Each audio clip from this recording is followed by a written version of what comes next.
All right. So very good morning to you all. My name is Alexei. I'm the director of a company called YEWS Solutions. We're a Google Premier Partner, and this is an image of me speaking at one of the Google events a couple of years ago now. I wish I could talk about some of the recent events, but unfortunately all the events have been pulled due to coronavirus. But yeah, this is the Melbourne office, and if you do get a chance, we do run a few client meetings in Google offices, which makes things very interesting. They do spend a fair bit on their fit outs. I run YEWS Solutions. I have been for the last 13 years. As I said, managing director, and I also run a few other businesses on the side as well. We basically implement into our own businesses, what we do for our clients as well, which I find quite interesting. So I understand the process a lot better as well. We're a team of 9. We got 3 offices: Brisbane, Melbourne, and the Gold Coast. And yeah, we got a few people in each office, and this allows us to sort of provide local service. Our clients come from all over Australia, and we focus on results. So we're a results agency as opposed to just traffic or digital marketing, because we really want to make sure we get sales or inquiries for our clients. This is some of our clients that we work with. We've got quite a range. We've got quite a few lawyers, dentists, online stores, some specialized businesses, some property investment businesses. But overall, we have been around for a while, and we do have a few specialties in terms of what we do as well.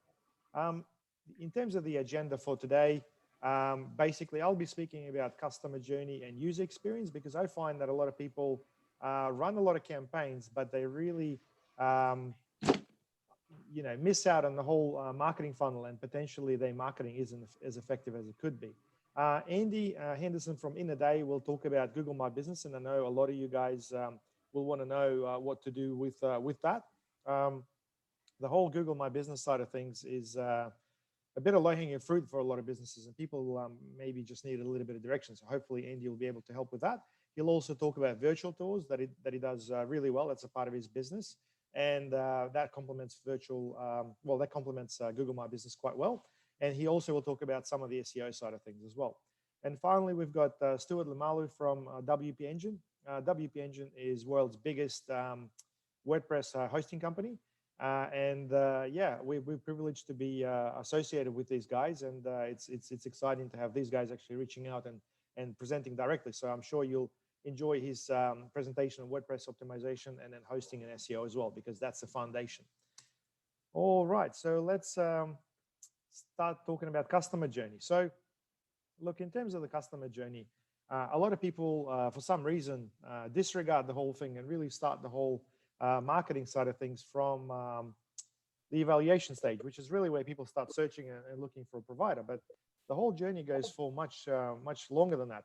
And essentially, if you look at the awareness side of things, which is really where things start, you need to be aware about a particular provider or a business or a solution that it exists before actually engaging people, right? So, obviously a lot of things are done through our upbringing. We know about certain professions like lawyers and stuff and what they do, but a lot of the time there's new products popping up, and essentially the whole journey could be kicked off with you stumbling across a YouTube ad. So let's say if there's a YouTube ad talking about a new piece of software, or potentially an offer that Domino does, and that will actually incentivize you to take action later down the track. Now, if you look into the whole interest side of things, this is where people sort of start looking into, hey, ask a question at a barbecue. They basically will start doing a little bit of research. They may see something on social media that will reflect that as well. And essentially, it's a valuation where people start searching, looking at reviews, and then they basically purchase or inquire. So that is, in a nutshell, the basics of the customer journey. There's obviously a lot more steps in between.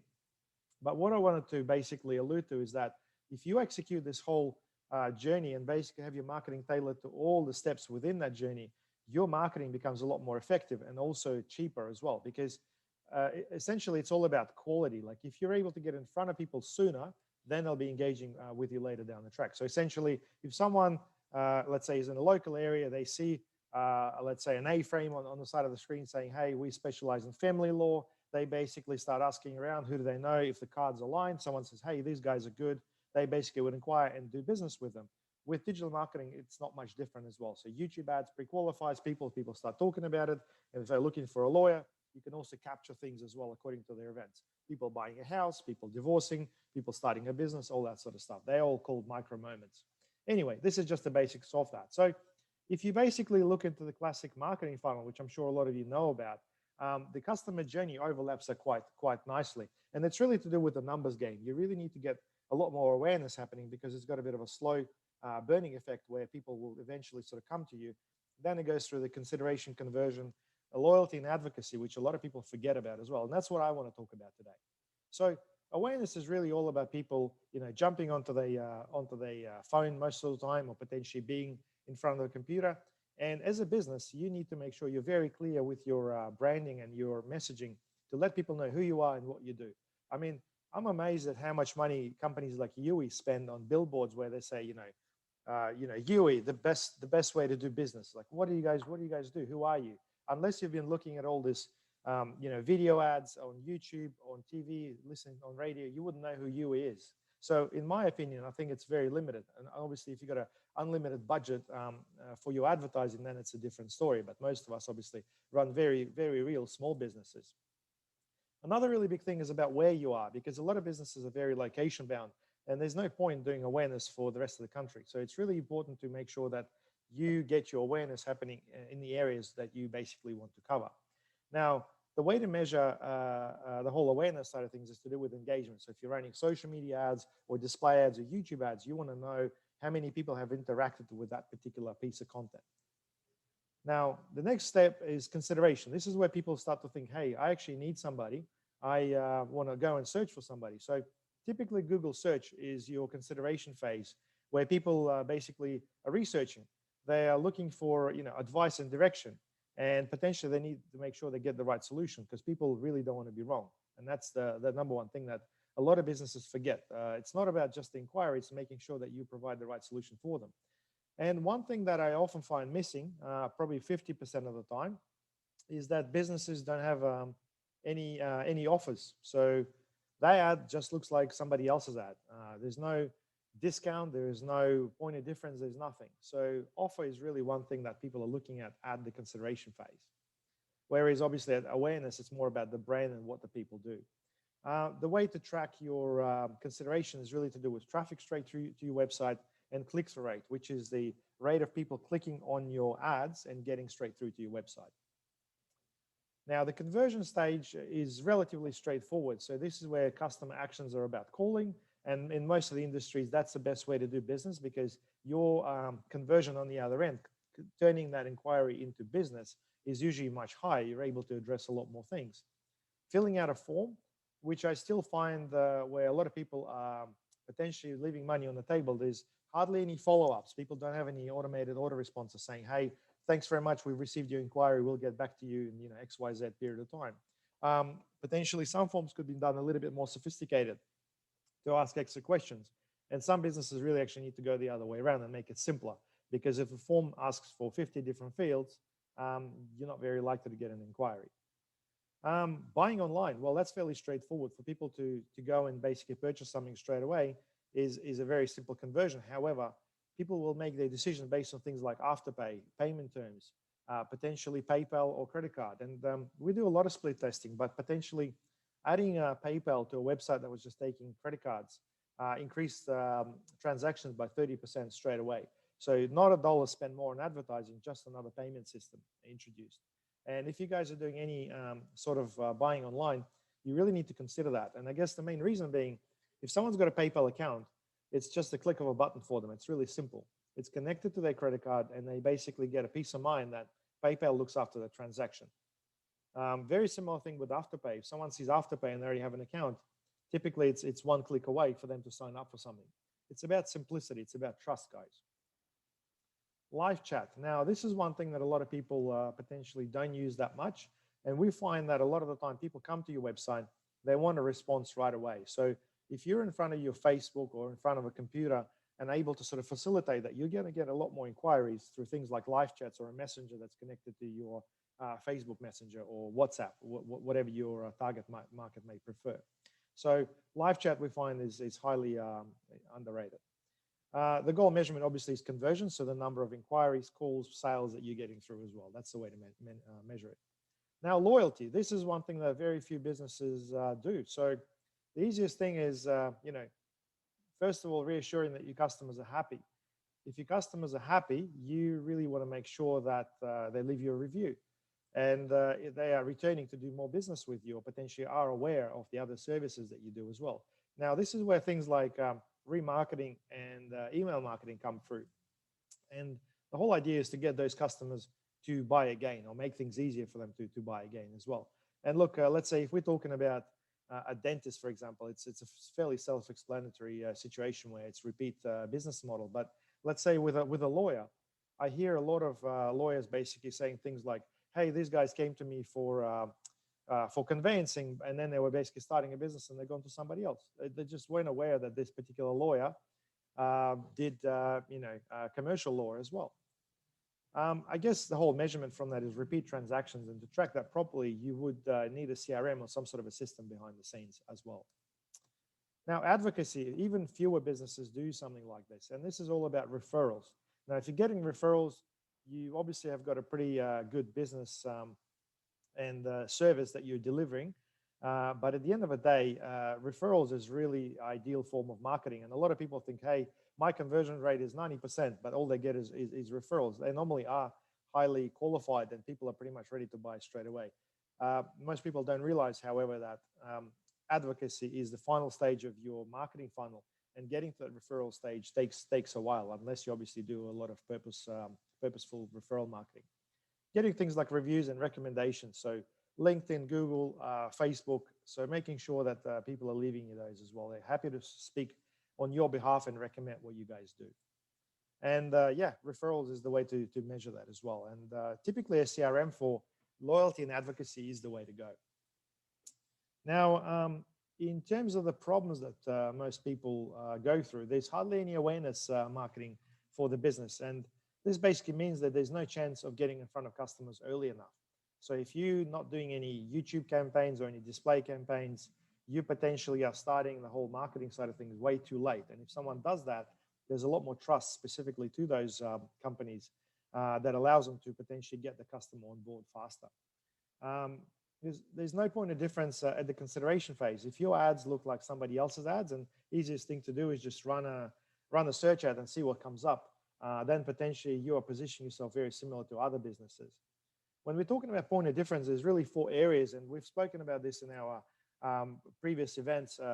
The first one is all about affordability. People want to know how much you are. And look, it's not a matter of being the cheapest. It's about being affordable.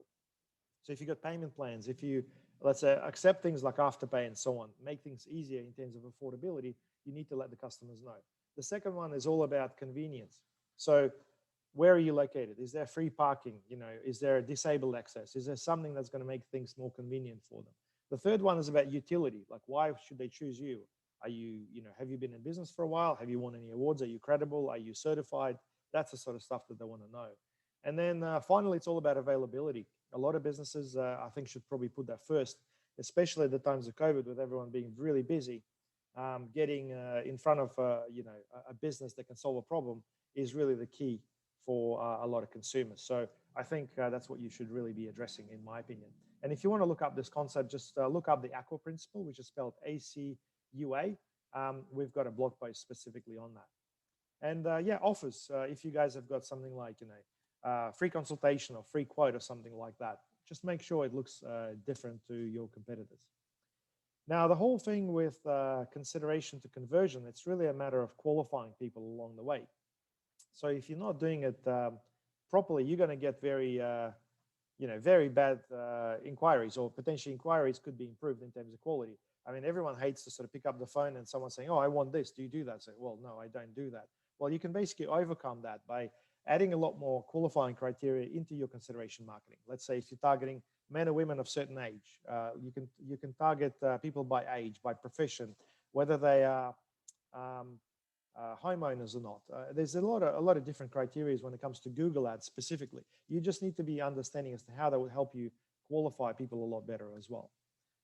So yeah, it's all about consideration and conversion stages that are normally disconnected because your marketing doesn't connect to those.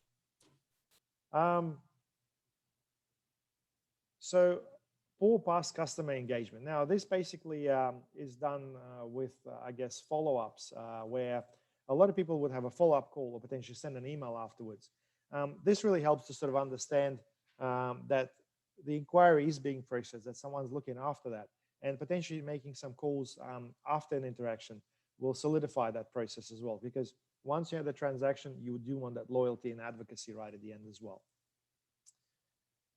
Most businesses start marketing at the consideration stage, which pretty much results in businesses paying too much for marketing. If your cost per conversion is way too high, the answer to it is basically running the whole marketing funnel and investing into your awareness and understanding how that carries all the way through. And that's the sort of stuff that we assist businesses with, because for a lot of businesses, it's a fairly complicated process.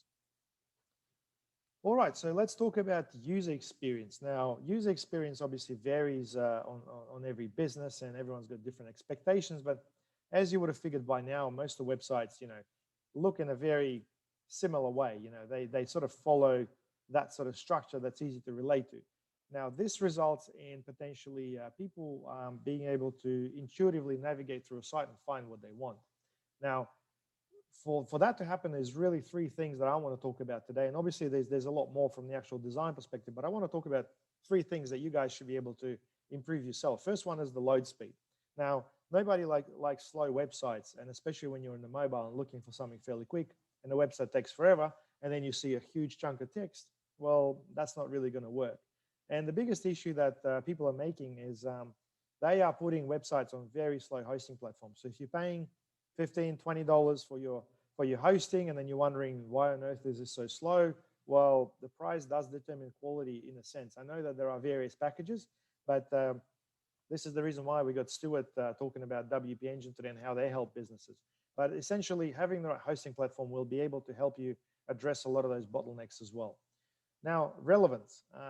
That's the second thing when it comes to user experience. I hate coming to a website through an ad where they advertise for one thing, you come to a website and there's nothing about it. I mean, I'm sure you guys have been to a website like that. Someone talks about, let's say, free consultation. You end up on a website that talks about everything but the free consultation. So the relevance has got to be really high. And you get penalized for that. If you're running Google ads where the relevance isn't there, you'll be paying more. If you're trying to do SEO, good luck. It's not going to work because it's all about relevance. You need to make sure people actually will find what they're looking for. And the key thing is you can have a look at your Google Analytics to understand what that engagement and experience is like overall. And the last thing I want to talk about when it comes to user experience is above the fold. I'm sure a lot of you know about this, but I think it's worthwhile revisiting this as well, because while this may be common sense for somebody like myself who does this every day, it's something you guys may want to look at as well. So let's talk about load speed.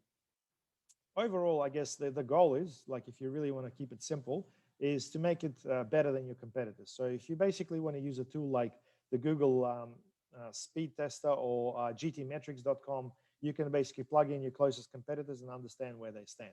You want to make sure your speed, your website speed, is better than them. So if you basically just set that up as a goal, you should be able to rank above those competitors just on the load speed alone. Obviously, each example is very different. I mean, if you search for certain things, there could be a lot more other factors involved. But overall, the speed is a big, it plays a huge role. Mobile speed is the most important. And bear in mind that Google on the mobile presents you with different results altogether. They are similar, but a lot of the time they are completely different. And if your mobile speed, which is the same hosting platform rendering the same piece of HTML, shows the same website, and it's slow on both, your mobile is going to penalize you a lot more than the desktop. So what's your speed? I guess what I'd do is I'd encourage you to do a test using gtmetrics.com. It's a free tool that combines a few different tools, helps you sort of pull apart your load speed using Google algorithm, as well as your scripts and images, and basically identify exactly where the issues are.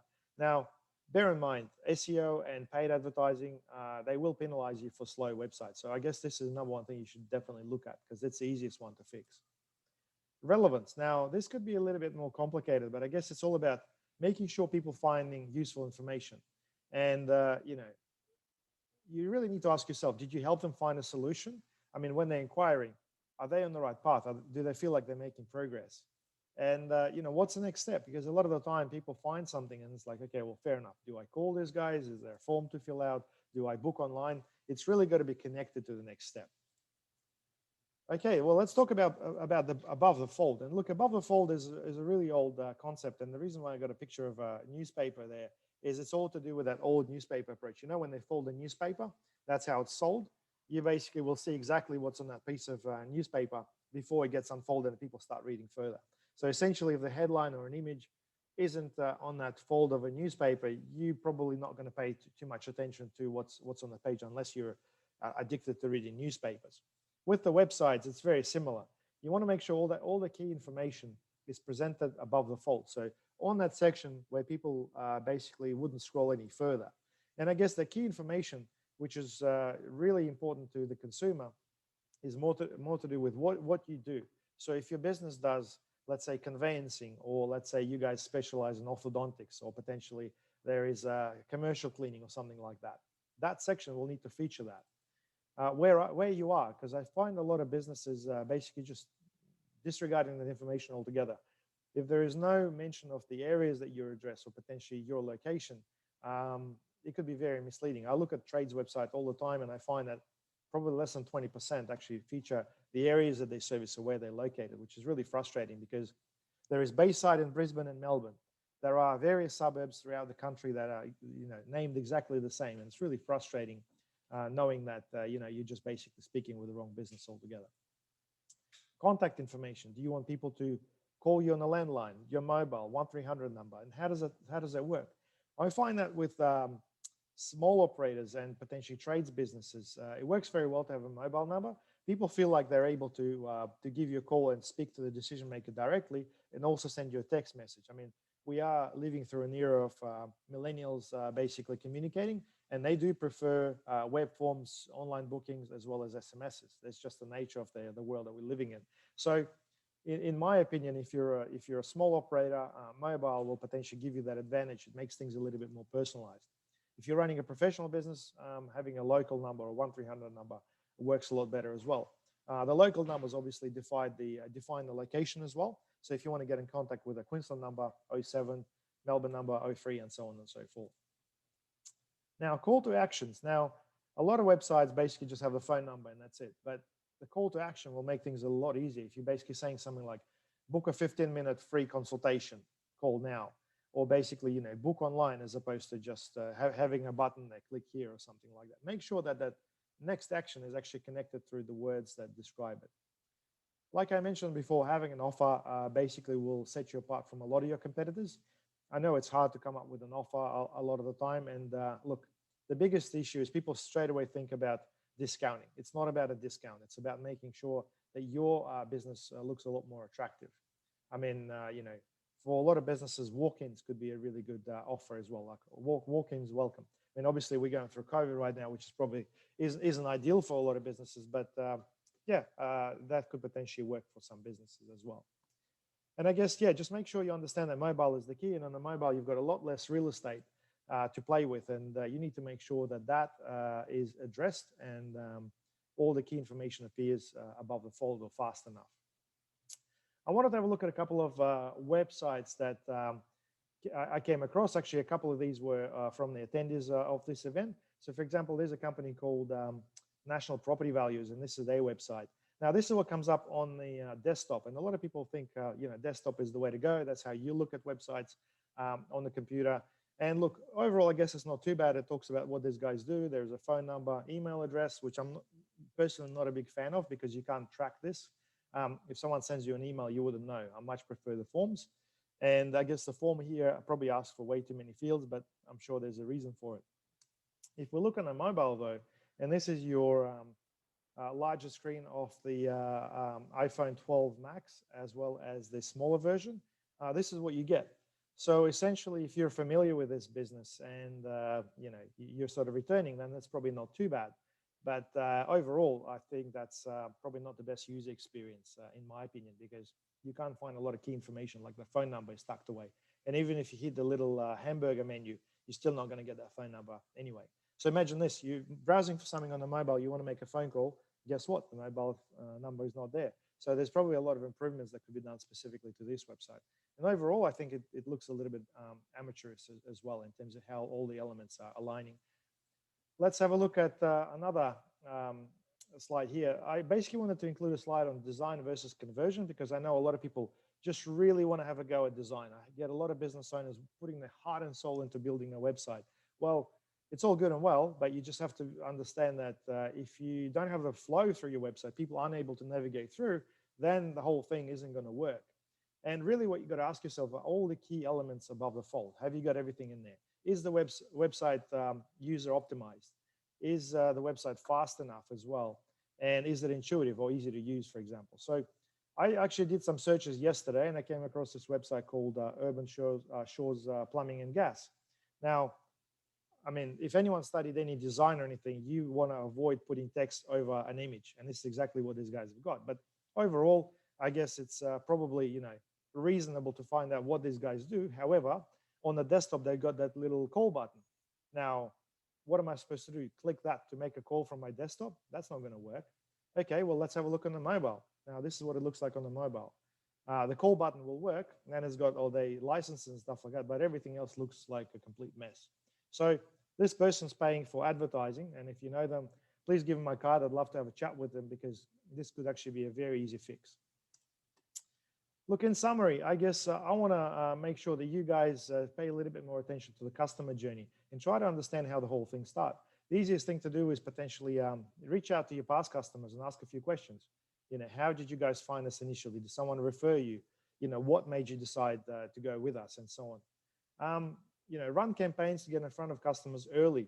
This is your social media and display ads and YouTube ads. And I know for a lot of businesses, people will say, hey, I've tried this and it doesn't work. Well, it's not supposed to work straight away. Whenever you do awareness, it's not designed at people converting straight away, which is why a lot of the time you run ads through something like Facebook and you get engagement, you get clicks, but you get no inquiries. Well, the reason being, people are sitting in their social environment, talking to their friends, liking videos of their cats and dogs, and here's your ad popping up based on your metrics. Well, how on earth would they want to buy from you?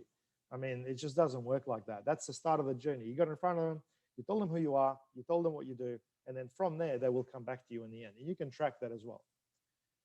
Make sure you keep your website simple. If you find things too complicated, and you know, easiest thing to do, get a 10-year-old to look at your website. If they can't use it, chances are most people can't use it. Get better load speed than your competitors. I probably outlined that a few times today, but that's the easiest win. If you're doing paid campaigns, use landing pages as opposed to a website. This is a whole separate topic altogether, but basically you're just trying to keep things light and simple. And I guess good content plus good user experience and some basic SEO means top rankings. That's what I think every business would want. So I guess, you know, you guys probably thinking, yeah, I've given you lots of different, you know, bits and bobs here and there, lots of different content, what to do with it. Look, if you're not a web designer or you potentially don't have a team to help you with this, we are providing website and SEO critiques. And from there, we basically want to include things like competitor analysis, website structure assessment, user experience review, content review and recommendations, and also identifying keywords and looking at some missed opportunities, because a lot of the time, little fixes on your website can make a big difference straight away. And Google Analytics, hardly any business owners have got the time or ways to interpret their Google Analytics. We do that as well. And suggestions to improve as well. So if you do have somebody, but you need to sort of tell them exactly what to do, this is exactly what this critique is all about. So if you're interested, send us an inquiry via our website, and we'll be able to sort of come back to you with that and start that particular process. But I find that to be very insightful, especially for people who are doing in-house marketing. Do we have any questions? Please use the chat and I'll unmute you if you want to ask.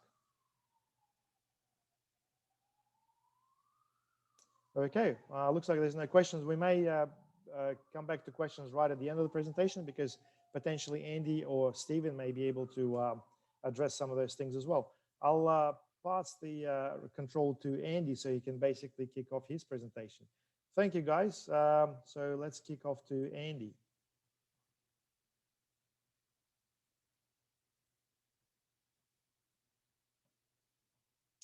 All right, Andy, over to you, mate. You may want to unmute as well. Okay. Hi, all. Good to see some familiar faces, and thanks for taking the time out of a beautiful sunny day in Brisbane. Sorry, Stuart, who's in Sydney, to spend some time here. Thanks very much, Alexei. A lot of information there. I'm wanting to stress that all three of us presenters want you to get some actual takeaways from this session. We don't want at the end you spend an hour and a half and think, well, that was interesting, and then go off and watch Dr. Phil. We want you to actually do something. So if you don't already, make sure you've got a pen and paper handy. Write down some action points that you're wanting to take away and actually do something after. You can watch Dr. Phil, but do this after Dr. Phil. Couple of things that my takeaways from Alexei's presentation was GTmetrix. So we talked about load speed. So gtmetrix.com is a fantastic tool for measuring your load speed. If you haven't done that, use that against your site and get a sense for it. And I'm sure Stuart probably supports that as well. But one thing with GTmetrix, it is free. Make sure you create your own account, because by default, they assume that your website is in Canada. So it's giving data from you in Canada, whereas if you get your own free account, you can set up the servers based in Sydney, which is probably more relevant to most of your members or most of your people visiting your site. The other thing I wanted to stress was he did a section on above the fold, talked about the types of elements you could have there. One thing he said, most important, what you do and where you do it. So important from usability perspective. I'm sure we've all been to websites and looked around them, find exactly what we want, and then discovered a long way down the track that it's in Cuba or somewhere. No real relevance to us. So what you do and where you do it should be in, I add it to the header of all my sites and my client sites. It's good for usability, but it's really good for SEO as well. All right, a little bit about me. I like doing sort of interactive sessions. So my session today is going to be screen sharing. I will kick that off while I think of it. Okay, so you should be able to see my screen. Can you see the Innerday logo? It's not coming up green like it normally would. Can you see this one? Yes, good. Thanks, Alexei. Okay, cool. Okay, a little bit about me, first of all. My background, I started life as a programmer with Queensland Health in the 1980s. I started doing web development for Shell in Aberdeen, Scotland for most of the 1990s. And yes, the web did exist then. I've run an SEO company called Web Consulting for about the last 20 years. These days, my primary business is called In a Day, where I do training and consulting about WordPress and digital marketing and SEO. I've discovered it's much more fun teaching and telling people what to do than doing it for them. I also do have a business called Virtualize, which focuses on photography, 360-degree photos and virtual tours. And I'll talk a little bit more about that as we go. Today, I'm really wanting to focus on my business listings, about how it applies to SEO. I'd like this session to be a bit interactive, so I'm going to do some live stuff, which will probably go drastically wrong. So apologies in advance. I might even get some of you guys to participate in that. We'll see how it goes. But I wanted to focus primarily on my business listings, and we'll talk a little bit about virtual tours as we go. First of all, my business listings. I can only see a few of you, but who knows that they have a My Business listing for their business? Some people may or may not know what it is. Some people don't have a clue, but you will have all seen it. If I do a search here for one of my businesses, so I've just searched for Virtual Tours Brisbane. This result that comes up here is primarily the information that comes from here comes from my business listing. I have a business listing set up for Google. It's under a site called My Business. So if you're not quite sure, in fact, I'll come back to that.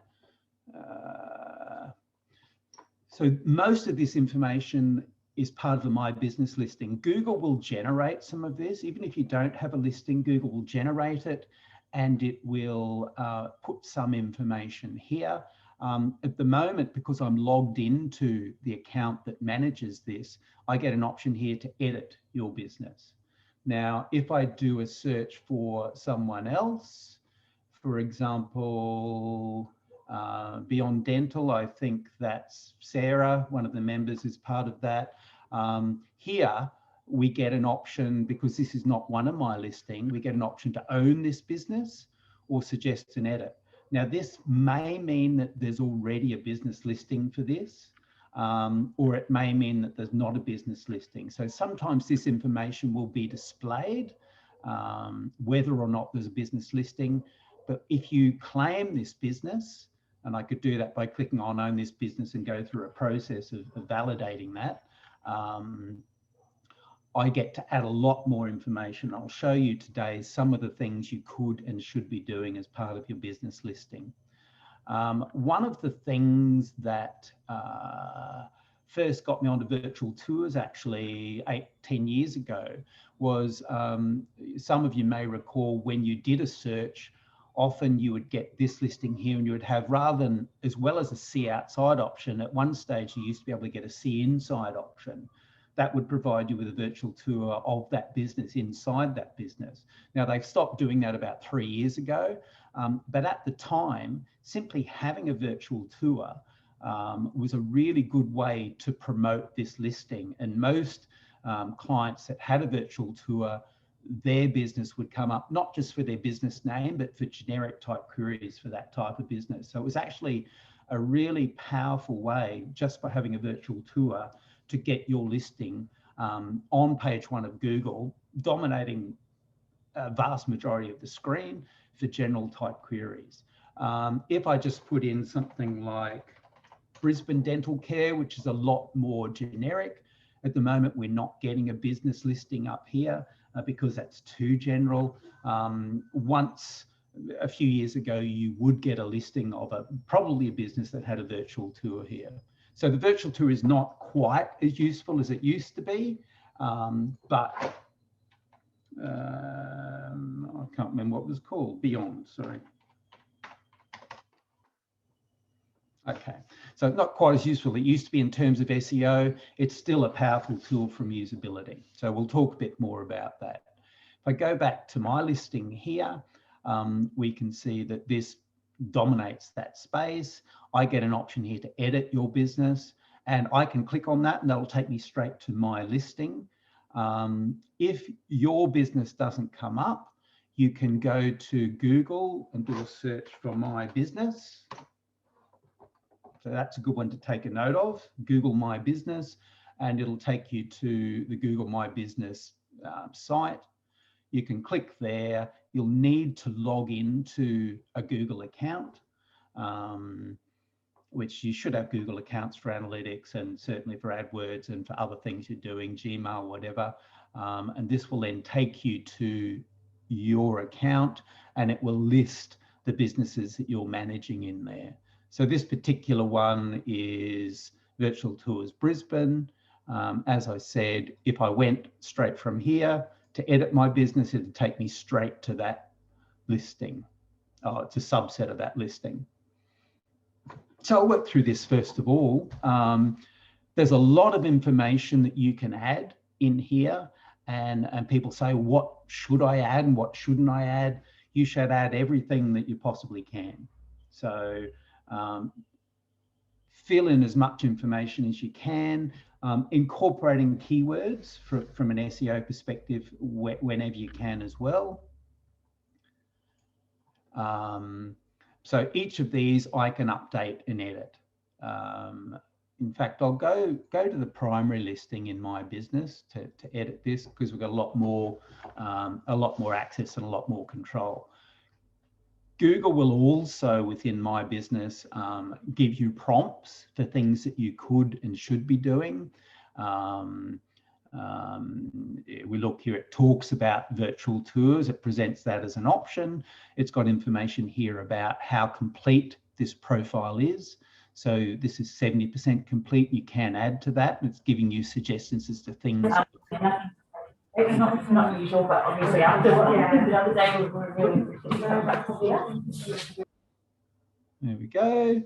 All right, so with your own listing, if you don't have one, make sure that you claim it. So if we come back here, if we click on Own This Business, it'll take you through a process.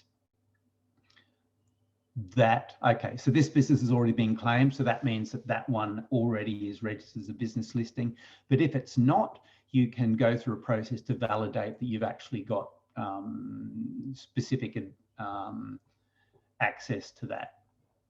Okay, so then it's a matter of just going through here and work your way through, add as much as you can.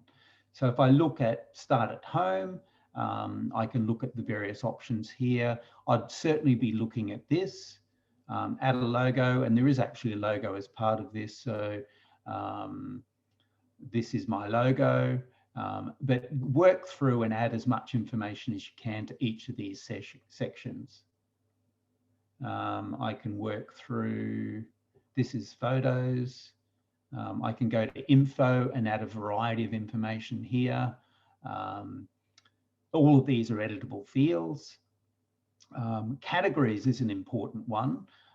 You should be choosing categories that are keyword rich and relevant to your business. You can't necessarily add whatever category you want. They need to exist in the Google system. So it's not always possible to add a category that's directly relevant to your business, but choose ones that are most relevant to your business that exist. So I can add more. These are ones that I think are relevant to me. Make sure if you change address that you update your address, because it does reflect here where you are. So it's important to keep that up to date. Interesting. I haven't been home for 4 years. Awesome. The service areas is important and relevant. You can specify where you actually work. You could be Australia-wide. You could be a very specific suburb, depending on the nature of your business. Hours of operation is valid. You can do special events and special days and public holidays. Phone number, if you want people to contact you, a phone number is an important call of action. Certainly for most service-based industries, we want to talk to people. So generally a phone number is our primary call to action. Website, obviously, you should add a link to it. If you've got somewhere on your website that people can book an appointment or even a contact page, it's worth adding a link there. If you're selling products, list them here. Just go through all of these details. And this stuff changes as well. I'm actually not familiar with this attributes section, so it's something that I'm going to spend some time in and go through and update. Add keywords, add as much information as you can. Okay. It also does some things in this system. If we go back to the home page, it provides some information. So this is not Google Analytics, but this is a snapshot of information that Google gathers about how people find and interact with your site.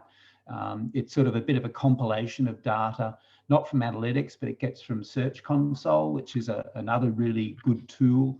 Write that down, Google Search Console. If you don't know what it is, talk to your developer or do some research on it. That's the best way to see how you're ranking and how you're performing in Google search. Here we can see, map views, and this is just in the last 28 days. So, 11,000 views on maps is not to be sneezed at. You can also, and this is really relevant, important, with your Google My Business listing, you can actually review and respond to, you can check and respond to reviews. You can't delete them. So if someone does a bad review, you're not allowed to delete it. But certainly you can respond to any reviews. If someone gives a bad review, in fact, I'm a big fan of bad reviews because the way you respond to a bad review is often much more effective than a good review. Because if you respond appropriately and sensibly to a bad review, that can give you a lot more mileage than simply a good review. Okay, as I said, Google Virtual Tours, you can request one via here, and this will put you in touch with a local person who does that. Or of course, you can get in touch with me at Virtualize if that's something you're interested in. Okay, there's also, take note of all these other things that it talks about. Accept bookings. Is that something that you could potentially do? Generally, I'm not seeing it, but generally, okay, advertise. So this is a way that Google tries to encourage you to set up advertising. So AdWords on your site. Just be careful with this. It's really easy to set up an AdWords campaign, but it's really easy to do that badly. A lot of people play with AdWords, cost them a lot of money, they get no benefit, and then they don't think it's a good idea. You can tinker with it. It's not a set and forget, but you're really better off to have someone like Alexei who understands and knows this to set it up for you and manages it for you. AdWords is a really effective way, particularly for a new business, to get traffic to your site while your SEO kicks off. It's also a really good way to get some really good data for your SEO campaign. So you can start to see what people are clicking on, what's generating inquiries, and focus on those types of things for SEO. I won't keep going. There's a lot of stuff you can fill in here, do it. You can also add posts in here. Not as effective as it used to be. This has been consolidated with some of Google's other systems in the past. Certainly, I would be encouraged you to add posts to a blog or a news system on your website rather than here or as well as here. And the posts that you have here reference the posts or the information on your website. There's a lot more information within the Insights section. So I'm not going to go into that. We could spend a day session on just Insights on its own, but it's a useful way to see how people are interacting without getting too overwhelmed with analytics. I'm not going to go through any more at the moment. Work your way through it, update as many things as you can. And it's really important for you to have a business listing or to claim your business listing. Okay, I guess talking a little bit about virtual tours. I'm just looking at the time. Virtual tours are a really effective way to show off your business to potential visitors, particularly businesses that are visually interesting. Like I wouldn't do a virtual tour of my office because it's small and ugly, but for something like a dentist, it's a really good way to do it. If we look at this particular one and I look at the photos, you'll see there's an option here for, these are the photos that exist for this particular dentist. We can look at the street view and 360, and we can see that there already is a Google Street View of this business. Imagine the business is hidden behind there somewhere. We can probably see it, but it doesn't have a virtual tour. If we looked at, here's another one. So same idea here. This is one of the, I think one of the attendees here today. Again, they've got a business listing. They don't have a virtual tour, and they may not want people to. So you don't need to have a virtual tour. Again, they've got the default street view, which the business is presumably somewhere in here, which is good. People can see it. But a virtual tour allows people to do a walkthrough. This is one, a client of mine that I did a virtual tour for many years ago, 5 years ago. Wow, okay. You'll see again, it's another dentist. If I click on their photos, we can see it's got the range of photos, but these ones with the little arrow on them, they're part of their virtual tour. I could click on Street View and 360s and we can see they've got a range of different views of that, and I can click on any one of those and I can then see the business. I can see not just what it looks like from the street, but I can actually walk through that business and get a sense for, you know, what it's like. And I can go, you know, you can show as much or as little as you want, but we can sort of showcase different aspects of that business. So depending on the type of business, it can be a very effective way to showcase that business. So another thing, this is visible on Google Maps directly.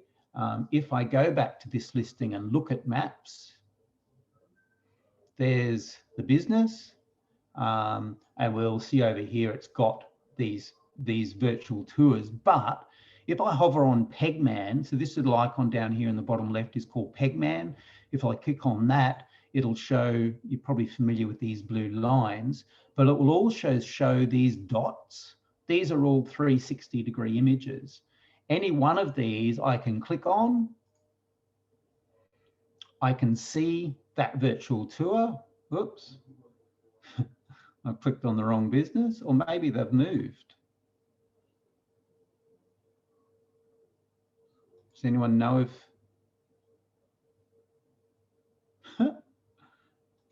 That's a bit weird. All right. I haven't been there for 5 years, as I said, but if I go back here, what I wanted to demonstrate, or maybe it's the next one, but what I wanted to demonstrate is once you access a virtual tour from a map, you actually get these 3 extra dots up here. And if I click on there, you can share or embed this. So I can navigate to wherever I want. For example, I'll go back out to here. Okay, I can do that view. I can zoom in if I want.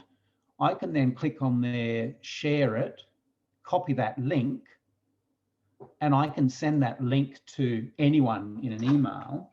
And if anyone accesses that link, they take it to that exact view.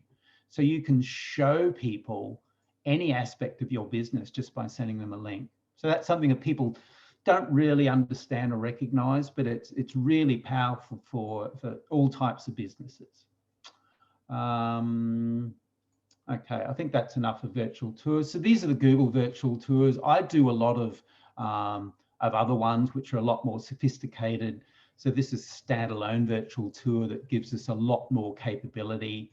It allows you, again, the 360 views, and you can then add menus, you can add icons, you can navigate to different spots. So I can move down onto the ground. You've got a lot of control, and it gives a really nice way to showcase a business. So this has got more features over and above than you get in a Google virtual tour, but you know, there's swings and roundabouts and pros and cons with it. Okay, so that's enough about virtual tours and my business listings. I won't do a Q&A at the moment. We might see if we've got time at the end. If you've got any questions about anything I've said, feel free to contact myself. I'm sure Alexei will provide contact details for us. Happy to have a chat. The other thing I'm wanting to touch on as a sort of segue into Stuart, who got a few more minutes. One of the things I wanted to talk about briefly was SEO and Core Web Vitals. So Core Web Vitals is something that you may have come across. In the SEO space, it's hard to avoid Core Web Vitals at the moment. But basically, it's a measure that Google has been talking about for about the last 12 months. I've been calling it Core Web Vitals, and it's really about how your website performs. They've been really talking up how important website performance is for rankings. I'm a little skeptical about how important it is. It is certainly relevant. It does have an impact on rankings. But Google has a vested interest in websites performing well because it makes their crawling a lot easier and a lot quicker and a lot cheaper for them to do. Saying that, you should absolutely make sure the performance of your website is up to scratch. And one of the things Alexei said was, your website should perform better or at least as well as your competitors.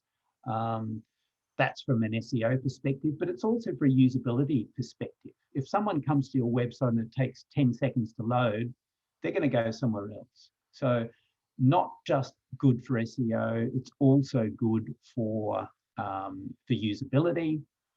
But the concept of Core Web Vitals is there's 3 relatively simple elements that Google takes into account. One is the load time, one is the refresh of your page, so how long it takes to refresh when people move. And the other one, I can't quite recall at the moment, but fundamentally it comes down to performance of your server, the performance of the theme that you're running, and the way that you've set up your theme. If your page is full of massive images, it's going to take a while to load. If your theme uses inefficient coding, it's going to take a while to load. But fundamentally, the most important thing you can do is have decent hosting. Good, fast, reliable hosting is probably the most significant thing that you can do to improve your SEO and improve your user experience. And with that, I'd like to hand over to Stuart, because he's going to talk about website hosting. So I will pass over. Stuart is now the host. So unmute, Stuart. Cool. Thank you, Andy. Good morning, everyone, and it's a pleasure to be here today to be with you all. That was actually a really great presentation, just showing the value of Google My Business. It truly is a low-hanging fruit. It is the most cheapest and the most effective way to making your business available for prospective customers that are searching for your business. Okay, so let's get started. Okay, so my name is Stuart. I'm the Senior Partner Account Manager here, part of the WPEngine family. My role and function here is to support our partner agencies across in APAC. A little bit of personal details about me. I am a loving father and husband of my 2-year-old son. One of my goals at the moment is to build some dad jokes leading up to his 21st birthday. So if you have any good dad jokes, feel free to send them my way. So today I'll be walking you through, as Andy also mentioned, based on best tips, we've collaborated with many agencies and customers across globally. So hopefully through this session, it would enable you to build a better understanding on how you can effectively drive better performance of your sites, leading to a better ROI if you're still doing things such as SEO and SEM.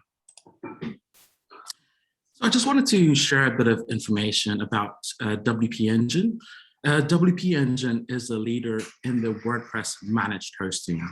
We currently have 7 offices with over 1,000 employees globally. We are the leaders in the 597 billion WordPress economy, which currently, with our technology, powering 1.5 million digital experiences for 175,000 customers in 150 countries. We serve about 5% of the web, which passes through a site that is currently powered by WPEngine on a day-to-day basis. Since the launch of our partner agency program, we currently have over 5,000 agency partners who are delivering great digital experiences, leveraging our platform. Our unrivaled software stack and broad range of products is the reason why we are the #1 managed WordPress hosting in terms of best performance, leader in the headless WordPress and WordPress e-commerce. So what is it that we do here at WPEngine? So one of the things is, in terms of, this shows an ecosystem in terms of ultimately to drive outcomes, working with customers like yourself. Here is where we work predominantly with WordPress, which is the content management system. And the value that WPEngine brings within this ecosystem is our enterprise performance, which is keeping sites secure, speed, and scalable, our ecosystem integrations, which is simplifying the integration of third-party technologies, our creative agility, which is our automation tools that improve productivity, our intelligence suite, which is helping developers and marketers improve their digital experiences. And also lastly, our WordPress expertise, which we have subject matter experts to not only support our agencies, but also supporting our customers. And here is where we partner with agencies like YEWS in terms of leveraging their capabilities around digital marketing, web development, to ultimately provide the right outcomes and better, superior digital experiences for customers like yourself. So to get us started, I wanted to provide a definition of what is WordPress hosting, which simply is, it's a product that is pre-configured to host a WordPress-powered website efficiently. So in simple terms, if it was a car, the hosting component would be the engine of the car, and the site, which includes the design and feel, would be your interior and exterior. So in essence, depending on the type of engine, this determines the overall performance of the car. So in terms of one of the most common questions that we get is, what is the relation between web hosting and digital marketing? The major goal of digital marketing is to improve sales, and that's done by attracting customers, making them visit your site, and converting visitors that you get into buyers, right? And how does that all tie in terms of website performance and how this is all related to digital marketing? Despite all the tactics that you use in the digital market, in terms of from a digital marketing strategy, you may deploy in terms of directing prospective customers to your website. If you're not delivering a good experience, as Alexis mentioned, is that your sales won't increase much or much at all. And in a sense, the effectiveness of your digital marketing campaign largely depends upon the design and the performance of your website. So additionally, web hosting can also have a direct impact on your site search engine rankings, which Andy also mentioned on, which is our core web vital changes. So opening to the fact that speed is one of Google's most important ranking factors. So you've probably heard about performance as it relates to websites, but what is it and why should you and I care about it?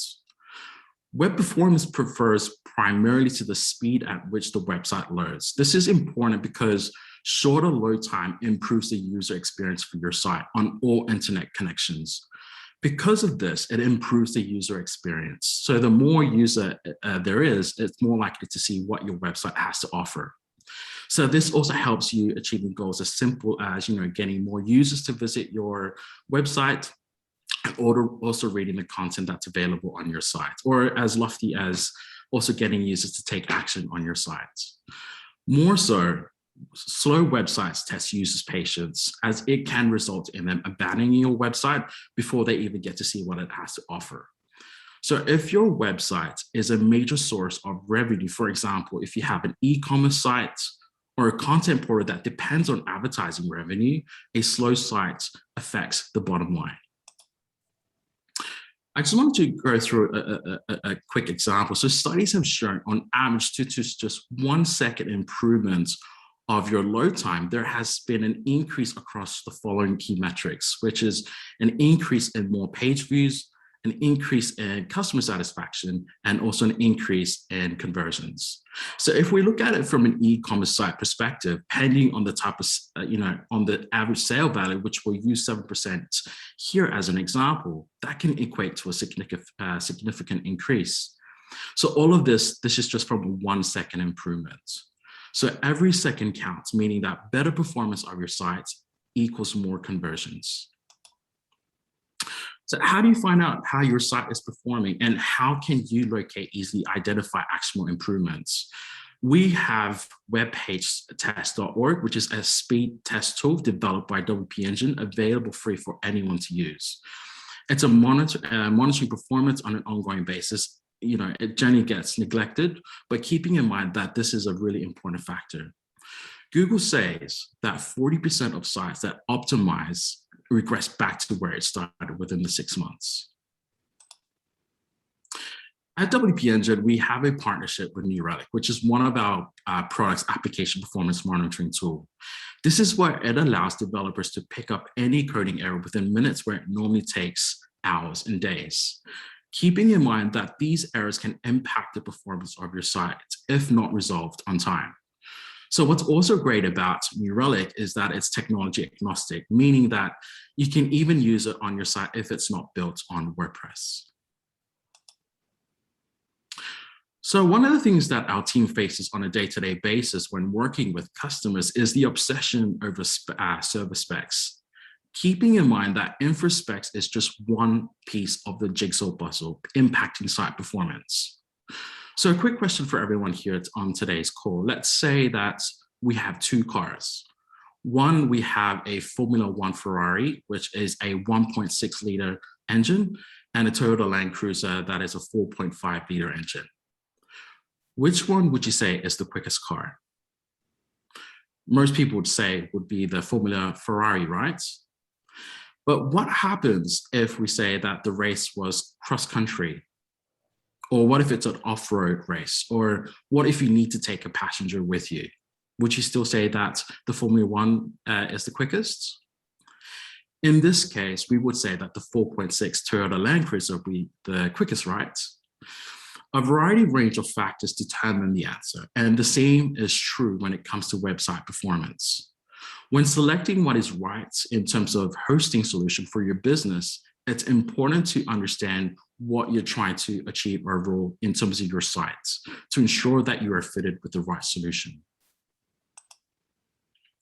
Here we have a great customer case study, AirTrain, which is a privately owned consumer railway line in Brisbane. The brief that was provided is that they needed to move over from an outdated CMS site to a WordPress that would enable AirTrain staff to easily control and update their website content themselves without having to engage a third-party developer for a simple change. They also needed to design a fully functional user-focused website, which is to integrate with their existing online ticketing system. And another primary objective of theirs was to also ensure that the website had constant uptime and can be accessed around the world at any time.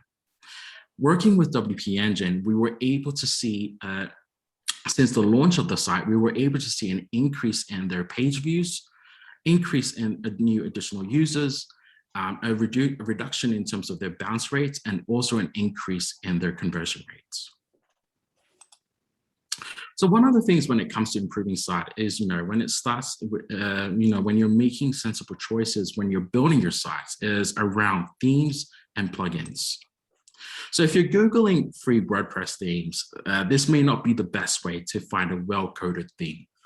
So free theme makers often try to create a theme that appeals to a wider group, which may be packed full of features and code that isn't really needed, which at times can impact your site performance. So in terms of best practice, we highly recommend choosing a lightweight theme and use plugins to get the features that you specifically need that aligns to your business. For example, if you're a real estate agent or a restaurant, there are themes that are specifically tailored to your industry. To name a few, WPEngine offers Genesis Framework and StudioPress, which are good themes to start off with. A few years ago, WPEngine acquired the Genesis Framework, which is an open source that is made free for everyone to use. So our partnership with YEWS, so if you'd like to find out more, definitely reach out to Alexis, and also working with our team if you're more interested. Another thing to keep in mind when choosing the right themes and plugins from WordPress repository is, checking when was the last time that it was updated, whether it was 6 months ago or 12 months ago or 6 days ago. This tells you whether the plugin is still being supported. You can also look at the popularity and the reviews of the theme or plugin itself. This will give you a bit of an understanding around whether, in terms of feedback from existing or past or previous clients. And also testing it with, with the current WordPress version. So generally anything from 7. WordPress version upwards will be good to work with. So agencies who build WordPress websites leveraging our platform normally use our staging environments to test plugins. So if your host provider doesn't include this as part of their offering, one to consider using is WP Stagecoach, which as this would allow you to test a plugin before pushing it out live. At WPEngine, we also have our Solution Center landing page, which is also free to use as well. WPEngine, through a strenuous process, goes through in terms of providing the recommended plugins that are pre-vetted and are always updated. So if you're unsure which plugins to use, this will be a really good tool to use. A few things to also take into account when it comes to site performance. So when it comes to maximizing your site speed and staying secure, one of the things that can assist you is upgrading to a PHP, which costs you nothing and has a massive impact on site performance. So if you need to run multiple sites with different PHP version, check that your host can also support this as well. Keeping in mind that there is a PHP compatibility checker in WordPress repository, which is also free for everyone to use. Another great tip is caching, which improves performance by reducing the number of server requests. Sites with mostly static content may be around 80% cacheable. Sites that also include a lot of dynamic content, or with, for example, WooCommerce and membership plugins, driving logged in users, which are typically around 40% cacheable. In this case, likely means that means twice the server requests of a site with mostly static content and same traffic. Sites that limit the amount of dynamic content will also present a faster, better experience for your visitors. Cdns are a type of cache, but the caching is globally distributed, so it can also serve static content quickly to users in different regions. Leveraging plugins such as Backcache can make a difference to your overall site performance, as we can see here in these graphs. When I'm working with agencies, I often hear, they share a few challenges where their clients have gone offline due to either the hosting or the service provider crashing. So in terms of website availability, this impacts SEO performance. So if Google can't crawl your site, it's likely that your rankings will suffer. A great question to keep note of when you're choosing the right hosting provider is, do you understand the percentage, what it means when they're doing maintenance on their site? What is the SLA? Is the SLA in the infrastructure or at the application level? Do they deliver an above average SLA? So you want to make sure that this does not impact potential customers who might not be able to access your site due to it being offline. So from a WPEngine perspective, we provide reassurance to many clients that one, we've never had this issue, and two, is that our support is 24/7 to assist both agencies and also customers who are going through these similar challenges. Consistency, in terms of consistently good performance and availability, helps SEO, and this also helps protect revenue, reputation during peak sales periods. So something to keep in mind is, are you aware of the monthly traffic allowances? Like, for example, concurrent visits is key, especially for less cacheable sites. You want to know how many people are in the room at once versus over a month. When working with your agency, make sure that you do stagger campaigns over time. For example, EDMs. This way, you are able to do load testing. You're also able to plan for success, which, in this instance, starting bigger, not smaller. Also, you're able to plan for unplanned spikes. So generally, for good communication between your marketing and your tech teams is a good way to mitigating these risks. So a little bit of maintenance and housekeeping. So just a few things, as I mentioned before, sites will slow down if they're not well maintained, and they can be at a greater risk of compromise. So I also spoke about monitor site performance and also setting alerts, like, for example, New Relic, to help you mitigate in terms of when it comes to the performance of your sites. Keeping in mind, WordPress core themes and plugins as updated as frequently, so this will help you keep your site secure. One of the other things as well when it comes to housekeeping is completely removing any unused plugins. So disabled plugins can still have hooks into your WordPress install, so causing additional load. WordPress database will grow over time. So one of the things to keep in mind as well is to ensure that it's smaller than the buffer pool, so it can be served quickly from memory. So I'm sure you've heard from a lot of agencies, and I'm not sure, pretty sure Alexis has mentioned this, is that, when it comes to SEO, content is king. Maintaining constantly updating, engaging, and relevant content to your audience is vital. So as Google will reward sites with relevant first content, as it will crawl your site more often. So Google Analytics is a great tool, but it can also be challenging for marketers to use easily identified trends and improvements specific to content.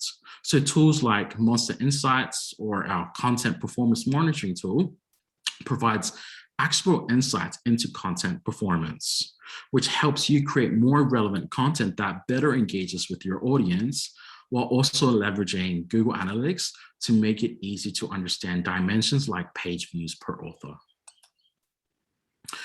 When finding the right actionable insights, Google Search Console is also a great tool as well, as Andy mentioned early on in the call, as this will also allow you to find duplicate titles or descriptions. Pre-post SEO is another great tool. It's free online tool that checks for plagiarism, checks your grammar, finds broken links, suggests content improvements, provides SEO score, ultimately training you to be a better SEO writer. So here we have Wordlift, which is an AI tool for SEO designed for WordPress, which helps content marketers write without worrying about how search engines work. It also translates articles into metadata that can be used to chatbots, crawlers, and digital assistants. Few of the benefits of leveraging Wordlift is that it enriches user experience by providing content recommendations, automatic internal linking, data visualization images.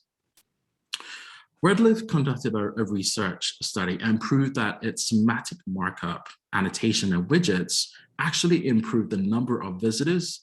It also increased the page views, increased the time spent on the websites, which reducing the bounce rates, and the double-digit growth on the editorial itself in terms of around 150 monthly visitors. So from an SEO perspective, here we have Image Inject, which is a great tool when it comes to adding photos and images. As we all know that the benefits of using images in blog posts, including, from an SEO perspective, the ability to break up content easier for reading. So the big question is, what is the best way to add images to your blog post where probably you don't have time and resources to take your own photos? So would recommend, Image Inject plugin. So this is where it allows you to pull a photo from either Flixer or Pixabay database that closely matches the content of your post. Here we have also infographics, which are becoming more and more popular online, as they give more over a lot of information in an easy to digest formats. Infograph is a data visualization tool that helps create interactive charts, infographics, maps. So a use case would be, if you provide product data in charts from before and after of customers using your products. Fully responsive by default, which means that they are automatically adept and are optimized to mobile devices of any screen size. And what's great about it is that it's absolutely free to use. When you're getting information out there, is that it's also important to build engagements with your target audience, not only from an SEO perspective, but also to test the content that you're putting out there to make sure that it's resonating with your site users. So one of the things that you can do is that you can provide a poll, a quiz, or a survey, or a slideshow or a form to your post, as this would allow you to build a more interactive landing page that results with either more traffic, engagements, and leads. I know one of the things when it comes to SEO that I found challenging when I had my own business was being consistent with my content. So one of the things that I come across, which is a great tool to use, is Editorial Calendar. This allows you to see posts when they are scheduled within WordPress. Editorial Calendar gives you an overview of your blog and when each post will be published. So it has a drag and drop functionality, which allows you to move posts, also edit, and also managing them at the same time. One thing about SEO is that it requires a lot of time and money. And so when it comes to being scalable to ensure that you have content out there in markets, tools like Revive Old Post, Hootsuite, Snap allow you to post once in WordPress and push out to social channels automatically. This maximizes the reach of your content and drives more inbound traffic to your sites.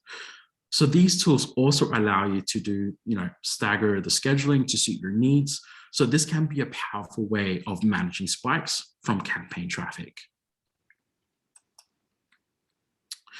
I've personally used Yoast SEO, and I strongly recommend this for everyone for its incredible SEO benefits. It helps you control and manage your content titles and meta descriptions. So WordPress doesn't really do this outside of the box. Another benefit is that Yoast provides the ability to create an XML sitemaps. If a site doesn't have the best information structure architecture, a sitemap will give search engine crawlers a better understanding of your website structure. So all in one, SEO offers more features and is less bloated, but more technical knowledge is required for implementing.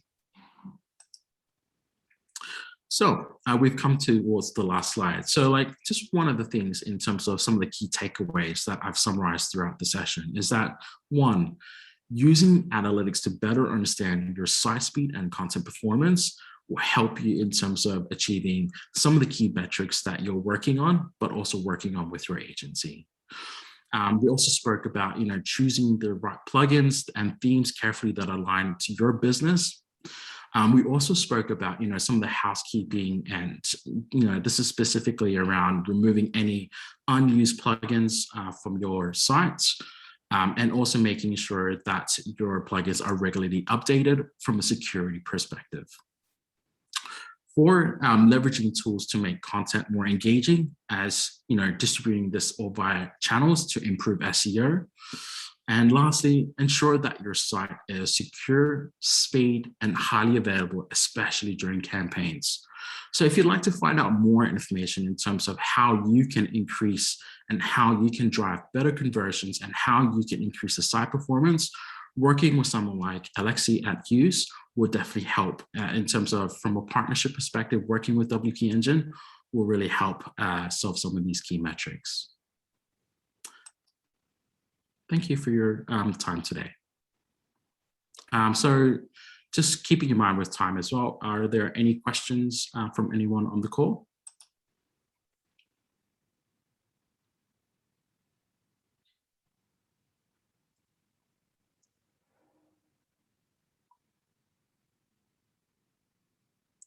Cool, okay. So I'll just pass the mic back to Alexei. Thank you. Thanks, Stuart. Thanks, guys. That was excellent. I've got a couple of questions that have been sent to me prior to the webinar, but yeah, if anyone wants to sort of jump in, now is probably the time. One of the questions probably more relevant to you, Stuart, is about migrating to WordPress. Someone's asking a question, how easy or hard is it to migrate a website? Someone has built a website in WordPress into, let's say, WPEngine, or migrate it to another platform.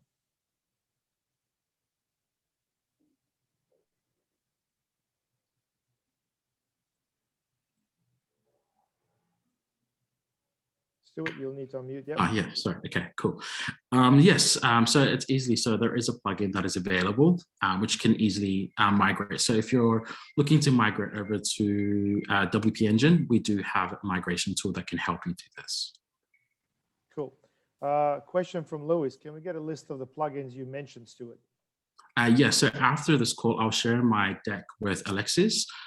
He'll share the recording and also the copy of the deck that I shared today. Yeah, no worries. I'll send out the presentations to all the registrants, and a few people send their apologies they couldn't make it today, but that's not a problem. A couple other questions. One question for Andy in relation to Google My Business and having multiple businesses on the same address. People are having issues verifying that. Any tips, Andy? You'll need to unmute, mate. Yeah, it's an ongoing challenge. It's a common problem. It depends on the specific situation. You need to be a bit careful.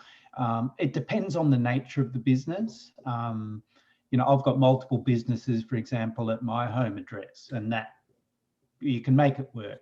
I mean, other businesses, you know, for example, if you're in a multi-story building, there might be dozens or hundreds of businesses on that same address. So you need to have something to differentiate it. It might be, you know, for example, I think my last business, I had, you know, the address 1A, 1B, 1C. So things slightly different in the address can help.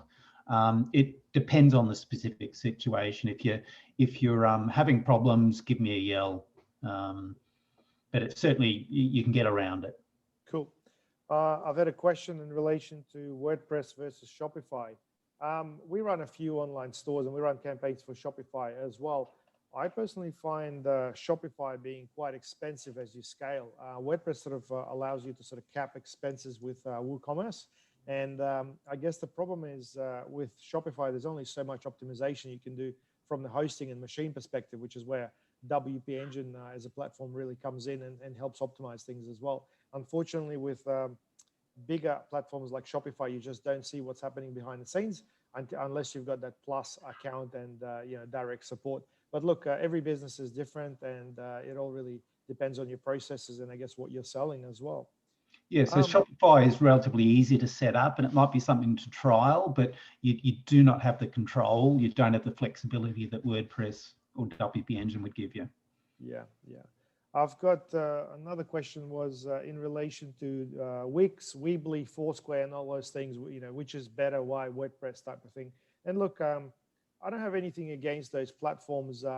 It's just that if it comes down to marketing, I just simply won't work with them because it's so frustrating to change anything and get any support from them. I know there are some good developers that basically work with those platforms and potentially get you that website, but they're sort of more entry point. If you are running a serious business and you're wanting full control of what you're doing, my choice is personally WordPress. In terms of ecom, we've obviously trialed Magento, Neato, and other things as well. And look, like I said, every business is different.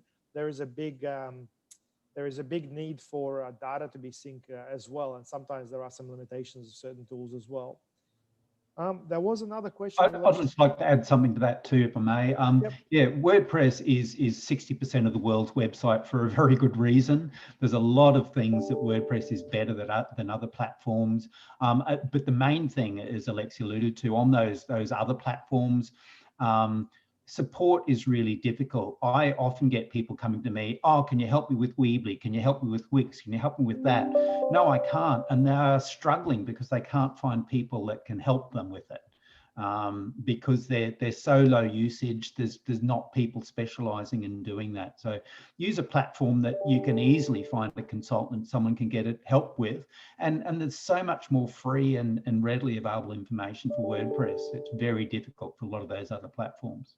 Yeah. Last question I had was a slightly difficult one, and this one's for you, Stuart. What do you do with caching when the website's got inventory coming from another system? How do you sort of avoid discrepancies where, let's say, a database feeds in product information, stock availabilities, and the caching basically serving the website? Is there a plugin or a solution for that? Cool. Actually, I have our senior solution engineer on the call as well, who can also take on this question. Cool. Who would that be? Who do I ask? Ricky Blacker. Okay, Ricky, I'm just going to get you to unmute. There you go, mate. We can't hear you, mate. There we go. Yep. Unmute my microphone. There we go. Okay, so this is a very complicated question. But primarily, if the stock is, so if it sounds like they've got stock maybe coming from other places other than the WordPress site. If it's being pulled through WordPress, so like WordPress is referencing that information, but it's coming through and being served from the WordPress site. It should be you know, cached, obviously coming through the cache, unless they have caching exclusions in place for that information. And we're probably just talking about images and text anyway. Everything else that would be normally bypassing the cache, like the dynamic calls, like the cart and everything's going to bypass that part. So it should just work as normal. It shouldn't be a really big problem as far as I can see. And I've never seen that as a problem as such, unless it's being called in a weird way that's kind of bypassing the cache. So just to reiterate, you're basically suggesting adding some exclusions to the types of data that's being pushed through. Is that correct? We do see a lot of people with, especially with e-commerce, excluding certain parts of caching just to, I mean, caching is great. It does speed things up, but it's really great for static sites. But when you've got more dynamic content, in fact, if you log into a WordPress site, you bypass the cache altogether because everything gets served dynamically. So if you do have an e-commerce store and people are returning customers, or they sign up an account, as soon as they sign in, they're bypassing the cache anyway. Cool. Well, thanks, Ricky. If there's any further questions, I'll direct them to yourself, if you don't mind. A couple more questions come through. Will I get the copy of the slides? Yep, 100%. I'll send them out after we basically finalize everything. Another question from Lewis. Does Google consider reviews as a part of the Google ranking, or is it more for customers? That's probably a question for you, Andy. Yeah, it's probably not directly relevant because it's too easy to use as for example, if someone gives you a 1-star review, does that devalue your rankings? No, it doesn't. If someone gives you a 5-star review, will that improve your rankings? No, it won't, because it's too easy to game the system if you're doing that type of stuff. We all know that people give fake reviews, good and bad. And Google knows that much more than us. So no, it's not a direct ranking factor, but as I alluded to, you can use those reviews, and how you manage those reviews through your My Business listing can have a huge impact. If someone gives you one star review, you don't go and call them a dickhead. You go and say, look, we're really sorry you had a bad experience. We'd love to know more about it. We'd like to resolve the issue for you. Please contact us and we'll help sort it out. And by the way, we know that your girlfriend used to work here and she got sacked or whatever, so, just be, oh, I don't know if that, well, okay. Yeah, so reviews can be very powerful. They're not going to have a direct impact on your Google rankings. Cool. I guess from my end, I'd like to add that, yeah, it's not the number of reviews. I guess if you look at it from the consumer perspective, people, yes, they want to see reviews, so that improves the overall experience. But what I personally found, if you're sort of looking for tips and hacks, it's the actual copy of those reviews that can contribute to the relevance of the search, because you'll often find things popping up saying this mentions a certain keyword, and so when someone's leaving a review, make sure they actually leave a very specific review as well. So if you're basically looking to improve that, it's the content that really matters, and Google's got their own ways and obviously changes all the time, but I found that actually played a bit of a role when it came to relevance. But anyway, well, look, guys, we're running out of time, and I'm sure there could be some further questions. I will share everyone's information, contact information with you. Thanks very much for participating. I'll basically get this recording up on our YouTube channel. Don't forget to subscribe, because there's some other good pieces of content. If you need to reach me directly, here is my email. And look, guys, I look forward to speaking with you in the future, and hopefully, guys, you've learned something today. Thank you. Okay, thanks, guys. Thanks, Alexei and Stuart. Yeah, see you all again. See ya. Bye.